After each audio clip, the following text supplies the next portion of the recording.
Hey, what's going on? Welcome back to the channel. In this video, we're going to be taking a look at Egld. I do want to say that I'm not a financial advisor. You should do your own research before investing money into crypto. If you haven't seen the previous update, make sure to watch that before watching this one so that you have more context. It's going to be linked in the top right-hand corner of the video or of the screen. And also, I have two donation links down below in the description. If you want to support Ukraine, you can go over to the official websites linked down below and you can donate directly to the funds.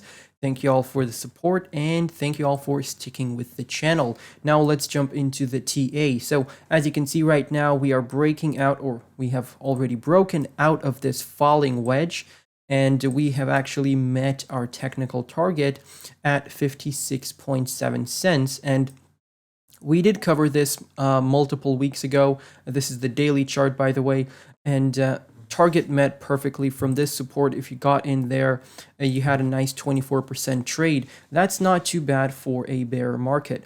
Now, I also want to point out the fact that Elrond hasn't really corrected with all the market. Because altcoins were dipping pretty hard while Elrond was doing pretty okay. So it's turning into some sort of a Cosmos Atom token, if you know what I mean, because it doesn't seem like it wants to go down. Even October 13th here, when we got the inflation data, Elrond came back down to 50.5 here, and this was a good support level that I gave you guys to buy off of. And from there right now, you could have had a nice 16% trade. So yeah, you do have a lot of nice opportunities for swing trades and a lot of nice opportunities to make money even during a bear market. You just have to invest into projects that can get you those 50 to 20% trades. So looking for the long term, what do I expect from Elrond?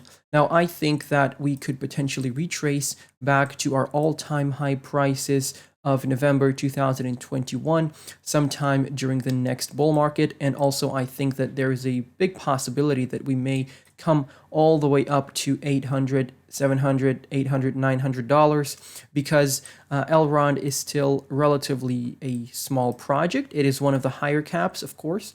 I think it has a market cap of 1 billion or 1 billion plus something. And I do think it could go, let's say 50x from here during the next bull market. Why not? And 50x from here would be a very nice 2,500 price for Elrond. And as you can see, the 1.618 of this large Fibonacci retracement is actually sitting at $2,826.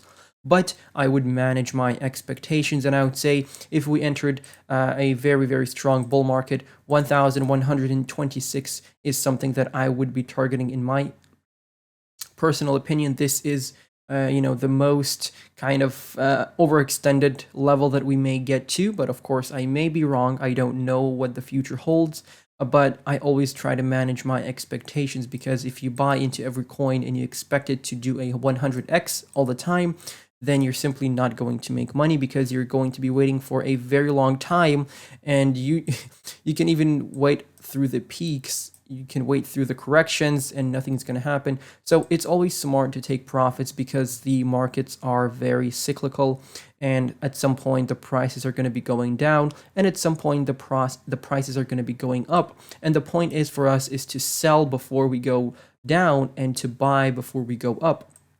Now that's the whole idea of this game.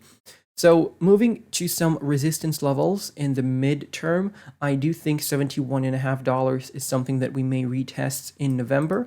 If we enter a stronger uptrend in November, like we do or like we did for the past 3 years, then I'm expecting a $105 price to be retested, because this is the low that we printed in May. Then we lost that. We haven't had a retest of resistance, so potentially we may come back up there. And from where we are right now, that would be a very nice 85% trade. So not too bad in my opinion. Look out for that. And you also have this zone over here, anywhere from $112 to $121. These were the lows that we printed in January and in February of this year. So those lows haven't been retested yet. So yeah, that's just something to keep an eye on. We always tend to come back to previous support levels and we tend to retest them as resistance. So look out for these prices if you are looking to take profits in the short to mid term. If you're like me and you're buying for the long term, I'm simply staking my Egld tokens and I'm waiting for the next bull market to arrive, and I'm dollar cost averaging whenever I can.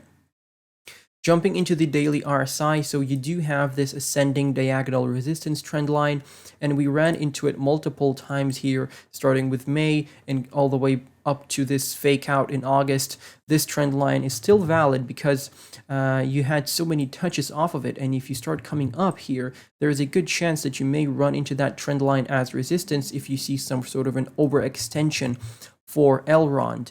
It doesn't mean that we're going to run into that a trend line. It just means that if we are close or nearby it and you see it running into it, just know that that is a very nice area to take some profits. Regardless, you're going to be in the overbought at that point and you're going to be above the index of 80, and that by itself is already a strong indicator that you should take some profits. Now, down below we have a support level at 21.2 on the RSI. And this is simply for the fact that we have multiple retests here in January, in May, and in June. And if we see one last capitulation sometime in November, December, or January, you may come all the way down here, and that's going to be a perfect buying opportunity. So what you do is you take a look at the RSI, you take a look at the price action, and you just see what picture you have. So if the Elrond price is all the way down here, let's say at 35, okay, you're sitting at this low, the one that you created over here in June, and the RSI is all the way down here, then this is a very good scenario for you to start dollar cost averaging, because the RSI is on a major support level, the price action is on a major support level. This is a buy signal for you. But if the RSI, stays somewhere here, and the price action drops to $35, $36, even though you don't have the confirmation of the RSI, the price is very cheap. That's why you should buy in, right? So it doesn't mean that you always have to trade based on the RSI, but sometimes when the RSI tells you that it's a good buying opportunity and the price action tells you the same, then that's really a green light for you to take advantage of the situation in dollar cost average. But that's just how I do it, and I do want to switch over to the Binance chart for a quick minute. Switching over to the weekly chart on Binance, as you can see, we do have a very nice double bottom pattern playing out right now. So you have this low over here, you have the second low, which is slightly higher than the first one, and you have your neckline over here at $66.9, and your technical target is $99.7. Because if you start breaking through the neckline, obviously, that is going to be your target, okay? And if we start running into this level as resistance here, then you may have a nice double top pattern on your hands, and then you're going to have a target to the downside, potentially taking you down to $35. But I want to say that Elrond is doing pretty good because it is, although it is below the July and June lows of 2021, it still hasn't gone down that much. And these are very good buying opportunities. We are in a flat range here, and dollar cost averaging through this range is very, very smart, because once you break out of it, and you will at some point, the profits will start coming in very quickly, especially when the bull market kicks in, and you will be happy that you bought in. Obviously, we have a major resistance level here at $423. That's going to be one of the major targets for us moving forward, but I don't expect us to retest that anytime soon unless we start moving closer to the bull market, and I expect that to start happening sometime towards the end of 2023, and I expect us to start printing higher highs and higher lows starting with spring next year. So let's see how this plays out. If Elrond sees one more pullback to the downside, you can potentially target $35.4 here. And I do have this trend line set up because if you take a look at the support bounce that you had over here on the weekly chart in January of 2021, you went all the way down to 35.37, and then you obviously started pumping here, and you went all the way to $217. But this was a very, very good entry point, and we haven't retested that level afterwards.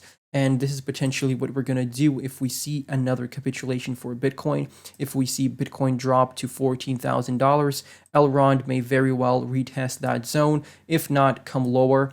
If we're going to go lower, then you should just take a look at this price range here, or this trading range, I should say.